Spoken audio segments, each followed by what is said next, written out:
We wanted to take a moment to thank our presenting sponsor, 314 Sports Cards and Collectibles.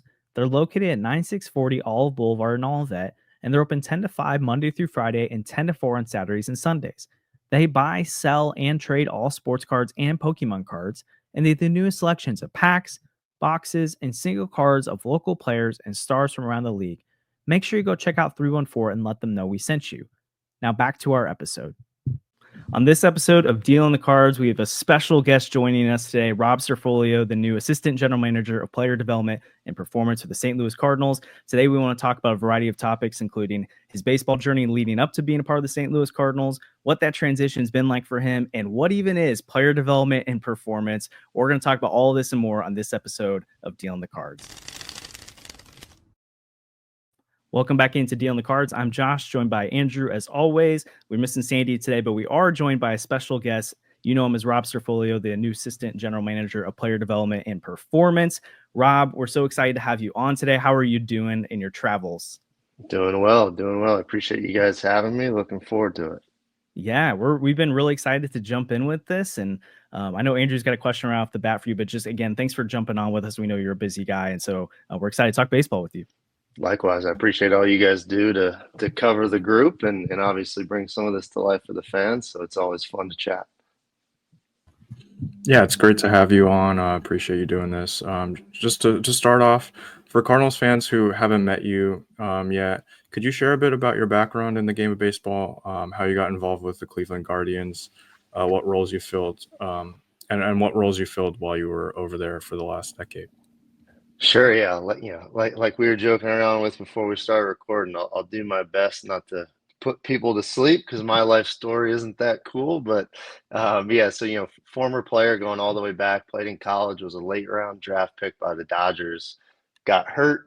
Long story short, was really just trying to figure out what I wanted to do with my life. I studied medicine in college, and my whole family in some capacity was involved in just doing work at hospitals. My mom was a nurse, my dad's a surgeon. So that was kind of what I knew and what I studied. And, once I hurt my elbow, I was having surgery. I was figuring out if I was going to try and sign with the team ahead of spring training.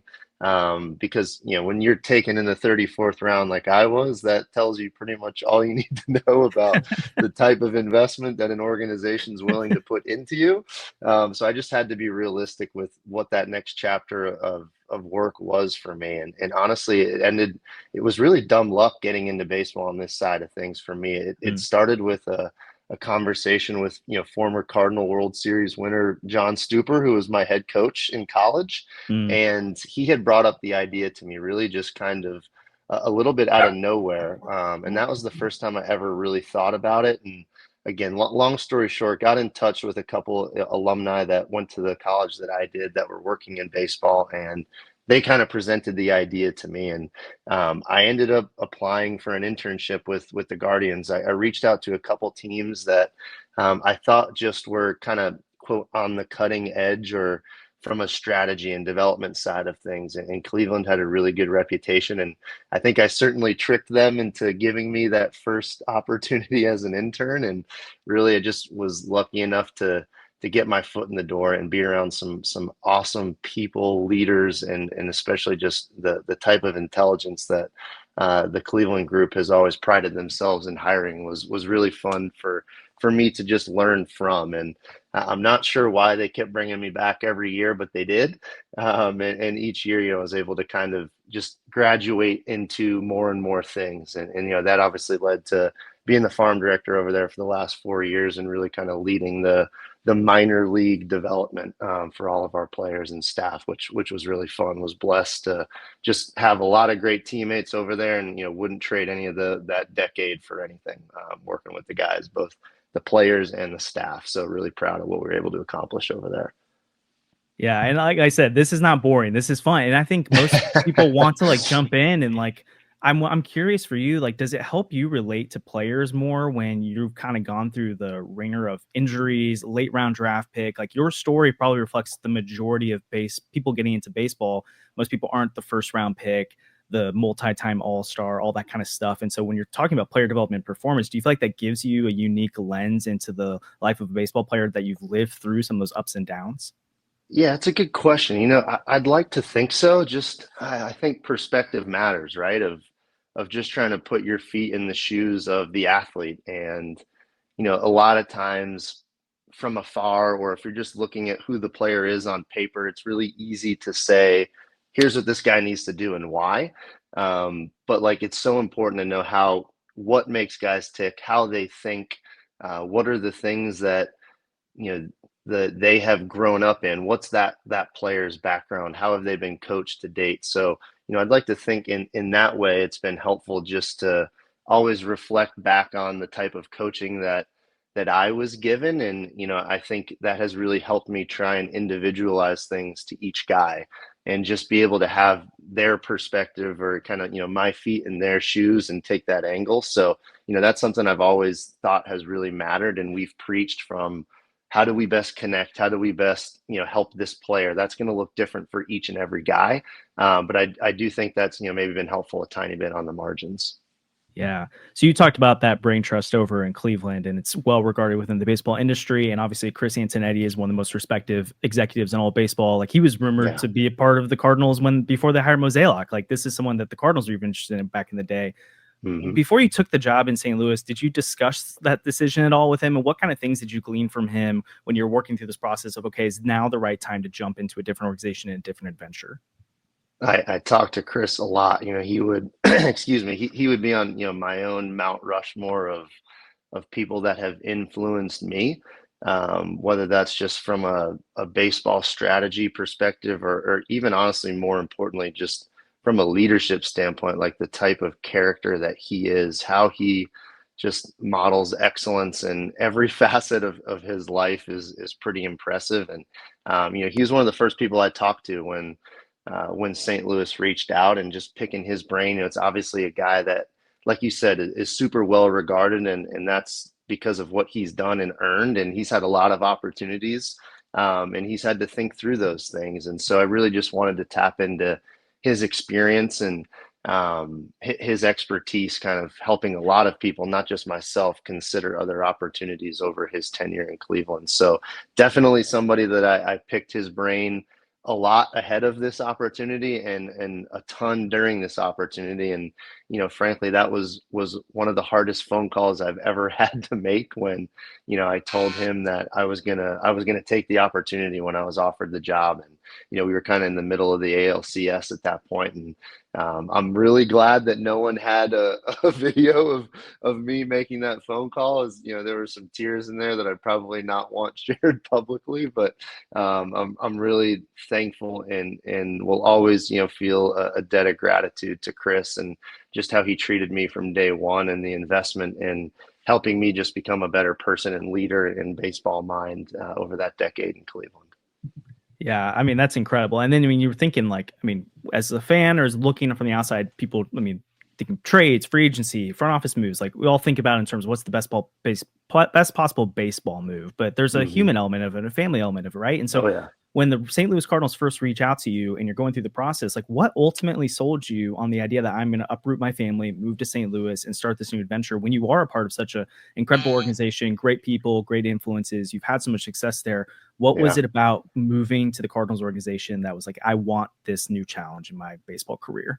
Yeah, there's a lot of layers to that answer, and in a good way, it was an incredibly difficult decision to make, just from so many different perspectives. I met my wife in Cleveland. That's where she's from. Her family's based there. We had, just moved into a new house that we had spent years building. And I think more so than anything, you guys probably feel this with this podcast, right? When you work on a project for a long time, and for me, that was the development of our players and the building of a team and staff in Cleveland. Like, you feel high ownership over that, and it's really hard to walk away from it. But obviously, my family and I decided to do so, and I think that speaks to just the incredible history of success and the quality of people that the St. Louis Cardinals have, and some of those values that were non-negotiables for me, of being a people first organization, but also like wanting to be on the cutting edge and do things at a way that kind of helps pace the industry. That's what I want to be known as. That's a group that I want to work with. And obviously, having had a chance to interview with Chaim before when he was over in Boston, I knew him a little bit, and just really enjoyed the people that I interacted with during that week or 10-day period where I was kind of going through the interview process. And so I'd be lying if I said that wasn't an incredibly hard decision that I lost hours of sleep over. But I'm really glad that we're over here now, and it's just been really fun to kind of get our hands dirty with both the group that was here, and then obviously this whole transition that's going on around it. Yeah, so you're alluding to that transition right here. So obviously, if you came into the Cardinals organization over the last 18, 19 years, it's the John Mozeliak era. It's looking forward into his leadership. Yeah. And again, he's still there. He's still working, and obviously still part of the process. But I'm sure the big selling point for you here, or at least one of the major selling points, is working with Chaim Bloom moving forward, since he's going to be the guy here beyond 2025. What was that process like with him? What about Chaim's vision sold you on St. Louis? And what has that working relationship been like for you so far? Yeah, I think a lot of alignment was just how we think about people and process and building teams and trying to scale excellence. So from like that 30,000 foot macro view, even going back to the interview in Boston with Heimer, and now having a chance to work with him every day has just solidified my excitement for who he is, both behind the scenes as a person, but also just the quality of how he thinks about things from a strategy, and his baseball experience and resume kind of speaks for itself. And then also with Mo, Mo was a part of the interview, and I have enjoyed every second of getting a chance to work with, sit next to, and pick his brain. I mean, again, this is a guy that I hope one day the back of my baseball card looks an ounce like it has for Mo in terms of the success he's had with teams making playoffs and winning World Series, and a lot of things that I hope I can accomplish one day, and just play a small part in whatever that team's success is. And so it's been really great to come over here and just learn from both those guys so far. Yeah, that's great to hear. And are there any major philosophies that you're taking from your time in Cleveland and applying to your new role here with the Cardinals? For sure. That's one of the fun parts of this whole transition thing for me is, and I've talked about this with a couple people in small interviews going back to spring training or whatever. But that was one of the exciting things for me was, okay, I've like that project that I referred to, I've worked on that project for 10 years, and in some ways I'm glad that we've had success, but this is an opportunity for me to even learn more and apply other lines of thinking. That's one of the cool things about each team, is trying to solve the same problem, but through very different ways or different strategies. And each team kind of has their own constraints that, forces them into whatever strategy they end up applying.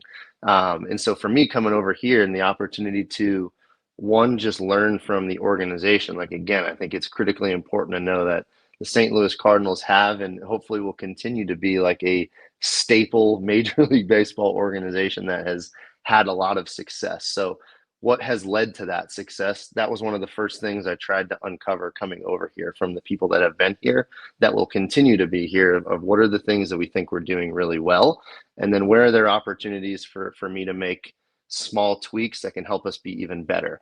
And so there's things that I'm bringing from Cleveland, and then part of the whole strategy on bringing in people from other successful organizations was, here's how I've tackled this problem in Cleveland. How do you guys tackle that problem in fill in the blank organization? And what can we pull from each one of those 1, 2, 3, 4, 5 experiences and come up with a new version of a strategy that's even better than all of what our individual approaches was. So that's really kind of just been, some of the behind the scenes thought process on what successful organizations can we tap into to just create an awesome optimized strategy in every aspect of player development or performance, whether that's major leagues or minor leagues, all the way down throughout the organization. The Deal on the Cards podcast is proud to be partnered with Underdog Sports, our favorite place to play fantasy games. You're now eligible to play in Illinois, Missouri, Indiana, and 37 other U.S. states. You got to check out Pick'em. It's so easy to play. You just pick 2 to 8 stats of your favorite players and choose whether they'll go higher or lower. You can win 20 times your money by going 5 for 5. If that sounds like fun, Sign up with our promo code CARDS to claim your first free pick plus first time deposit offer up to $1,000 in bonus cash. We can't wait to see your entries. Yeah, and I think you mentioned a lot of this in your previous answers, but you're coming into this new role at a very unique time in the Cardinals' organizational history. Mo is obviously finishing out his final year as the president of baseball operations with Chaim Bloom taking over next year, and there's been a lot of transition in the midst of that. What has it been like for you to step into this new environment that is undergoing so many changes? Yeah, it's been awesome. It's been awesome, a lot of fun. Um, I think in some ways this is kind of like a transition strategy that's never been tried before in pro sports, or at least one that I'm aware of. So, that's been really fun. I think it's just a credit to Mo's vision for this whole transition opportunity, and kind of, at least in terms of how he's treated me, has been phenomenal. And like I said, it's been a real pleasure to get to know him and work with him so far. And I think the organization deserves a ton of credit for not just like what we're seeing on the field today, but also like the behind the scenes vision for the future. So I couldn't really ask for much more in that way. Could you speak a little bit more to like the uniqueness of this plan? Because like you said, it's not really something you see very often. Usually it's a transition of leadership. You kind of clear the decks and someone comes in and within a few months is taking over. Like in most situations, Chaim Bloom would have just come in fresh and not had a year to kind of audit the organization, and then a year to kind of be behind the scenes. And for your team to have to just come in and run the show right away. What has it done for you and your role specifically and the guys around you that you do have this prior regime? And again, we don't know how much of that's remaining, but we know Mosaic's moving on at least. How much of a benefit is it to you guys to be able to work alongside each other during this transition year rather than having to kind of jump on with a fresh slate and kind of figure things out on your own? Yeah, that was one of the things that, and I deserve zero credit for this idea. This is all this is all Mo and Chaim, and but that's been really advantageous for me. I think the institutional knowledge that Mo and the group that has been here for a long time has, like I'd be an idiot not to try and tap into that and learn as much of that as I possibly can, and that's been a huge emphasis point for me, and I think Chaim as well. But just speaking for myself and my own experience, I've really enjoyed that. Just like we talked about, the opportunity to learn the ins and outs of the organization from somebody that knows all of those things, because Mo has been here for such a long time. I'm incredibly thankful for that, and that's really a huge part of what has made this year so fun. Yeah, and we'd love to take some time to hear more about what your specific job title entails. Can you share more about what all the player development encompasses and what roles you play in that process? Yeah, it's I think oftentimes, like in the public setting, player development is viewed as like a minor league initiative.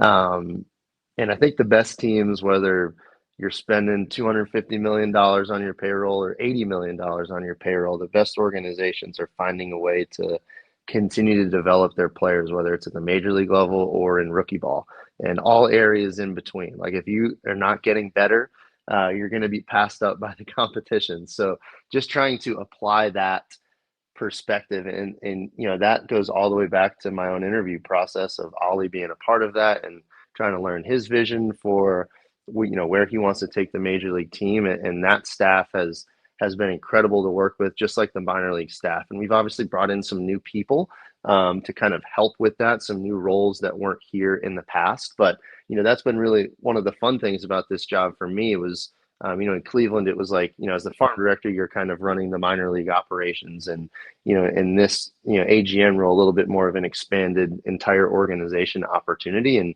really trying to scale just what we're doing through all corners of the organization has been really fun. And it's been a blessing to have some really talented players, both in the minor leagues and the major leagues. Wherever you look, this organization has always brought in really great talent. And now, how can we win on the margins to just kind of outpace the competition, or at least try to? Yeah, and there was an incredible example of how this is implemented, like you mentioned, at the major league level, and the bridge between the minor leagues and major leagues. And a Sure. piece recently by Derek Gould talking about these action plans and these intentional conversations you're having with players, both while they're in St. Louis, but also when there's a demotion that happens. Can you tell us more about that process and how you go about communicating with players when there needs to be some changes or shifts or ways they can unlock themselves at the next level?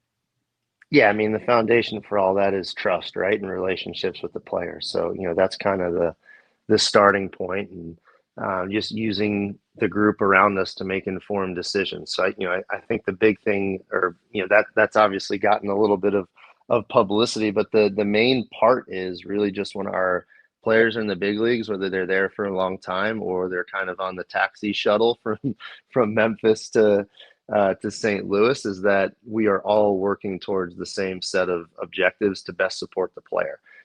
If our players feel like our entire organization is on the same page and dialed in with what we are looking to accomplish and why, and we have like really good evidence to support what those aiming points are, then the players feel support, and that the group is, kind of has a rock solid plan of what we're aiming for. And so that's really the origin of it, is just one, tapping into all of our experts, whether that's the major league coaching staff or the minor league staff, but all in a objective of supporting the player, whether it's what he's working on in the gym or on the training room table, or what he's working on the mound or in the batter's box. All those things are connected, and if we can exchange notes at a high level between groups, our players are going to really feel that support, and we're going to get the best out of them, because there's no lack, or there's no lapse in what we're aiming for and why. We're just always shooting for the same goal, whether a guy's pitching on the Memphis mound or a guy's pitching on the mound in St. Louis.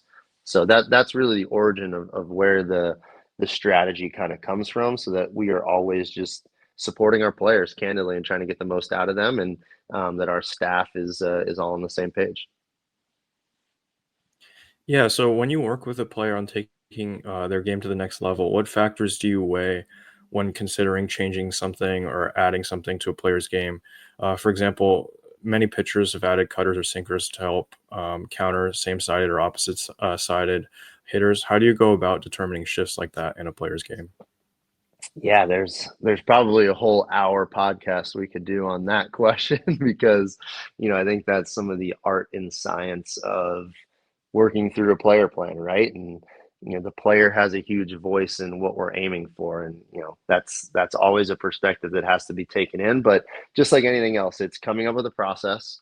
It's forcing that process to be evidence based and following the predictive information that we have, that we know, or at least we feel pretty good about, leads to major league success. We can use all that information to help inform what our player plans are. And that strategy is the same for a guy in rookie ball as it is a guy in the major leagues. You might just focus on like different parts of that player plan, or you might zoom in for a guy in the big leagues on a specific side of strategy or location, where the further you get away from the major leagues, the more you're building towards like long-term skills or attributes that will allow the player to have success. So it's that retro synthesis of working backwards from what do we know major league success is? What are the skills, attributes, pitch shapes, bat speed, path? Like there's all these different things that you kind of have to define. And then you work backwards and you scale that all the way down, and you kind of meet the player where he is on that, that learning curve. And, I like to say we run a baseball school. Our guys in rookie ball are in kindergarten, and our guys in the big leagues are taking AP calculus. And so each one of those students needs a little bit of a different type of teaching, and they're digging into different types of work. But the overall process and how you build a curriculum is the same. You're just adapting that to where the student is. So hopefully that makes sense. But like I said, that's probably a whole nother hour podcast in terms of the actual nitty gritty behind the scenes of how we use information from biomechanical assessment in game to things that we do on the strength and conditioning side to measure certain attributes like strength, power, movement, efficiency. There's a whole treasure trove of behind the scenes work, and that's why you need a lot of great people to help bring that to life. Yeah, absolutely. And going back to previous point that you made about working with the major league team, you mentioned Ollie being a big part of your interview process and someone that you work with fairly closely. What has it been like working with Ollie Marmol and his staff so far? He's been a treat. He's been awesome. Mm. Just um, his passion for continuing to push players to be great, and also his passion for, like, the cardinal way and playing baseball the right way. And to me, that means, like, people talk about little things. There are no little things if you're just caring about the continued growth towards hitting, pitching, defense, base running. Like, all of those things matter, and we want to be great in all those things. And I think Ollie and I share that perspective. And like I said, him, similar to Mo and Chaim and all the group that I've gotten to meet over the last couple of months, has just been a blessing to work with, not just because of how they think, but just more importantly who they are as people. And it's been really fun to work with Ollie, and just he's pushed me to be better, and I've really enjoyed just getting to know him and having some proximity to how he goes about a major league manager job, which is a really friggin' hard job to do. I don't think Mm. people give that job enough credit, with the amount of quick decisions they have to make each night, the preparation that goes into that. I just really appreciate Ollie's process and care factor for all those things. Rob, we really appreciate your time with us today. And I want to kind of wrap it up real quick with a kind of, you went back to that imagery of school, right? And then you've got guys in rookie ball that are going through kindergarten and then get up to AP calculus Yep. at the major league level. How, in your role, do you help maintain and synthesize the communication and what's being learned and taught at every level, so that, again, not every rookie ball player is going to make it to the major leagues, but that your process does get to the point where you confidently say we're setting players up for success across the board, where each level they're being taught the right things, trained the right ways, communicating the right way, where there's no confusion across levels. And by the time they make it to St. Louis, we're all on the same page about what this cardinal way is and how we develop players here in St. Louis. Yeah, there's no shortcuts, right? It's just getting your hands dirty and doing the work, and hiring people that are smarter than yourself so that they can help support your players. I mean, you need a great team. Like, if there's any one thing that I have learned, is that you're only as good as your team and the people you hire. Um, and so I'm blessed to have come into an organization where they have cared about hiring people and developing them from within. And I've been blessed that I've had the opportunity to bring in some other talented people from, whether it's the private sector or the college sector, or people from different organizations that, one, have pushed me to be better myself. Like we talked about, people that were thinking about the same problem set but doing it in a different way. That's made me better. But you got to get your hands dirty, and you got to hire great people, and you got to care personally and challenge directly, and try and scale excellence with real strategy and curriculum, and not just hope that you get results, but always ask yourself if your process is actually leading to results, and never be satisfied with what those results are, and just always try and learn from how other people are doing things better than you.